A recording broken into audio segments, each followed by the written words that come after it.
बरोबर. कसे? त्याने नुकताच त्याचा जो अमेरिका दौरा होता त्यातले काही शहरांमधले कार्यक्रम रद्द केले आहेत.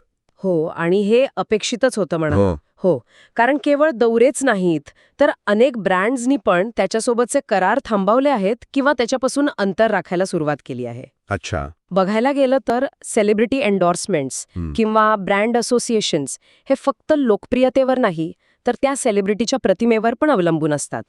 अनेक करारांमध्ये मॉरल क्लॉज किंवा नैतिकता कलम असतं. त्यामुळे अशा गंभीर आरोपांच्या परिस्थितीत ब्रँड्सना कायदेशीररित्या बाजूला व्हायला वाव मिळतो. म्हणजे जरी आरोप सिद्ध झाले नसले तरी. हो, जरी आरोप सिद्ध झालेले नसले तरी केवळ आरोपांमुळे किंवा तपासात नाव आल्यामुळे ब्रँडची प्रतिमा जपण्यासाठी कंपन्या अशी पावलं उचलतात. यातून कळतं की सार्वजनिक प्रतिमा किती महत्वाची आणि त्याच वेळी किती नाजूक असू शकते. दुसरीकडे लोकांमध्ये पण याबद्दल तीव्र प्रतिक्रिया उमटत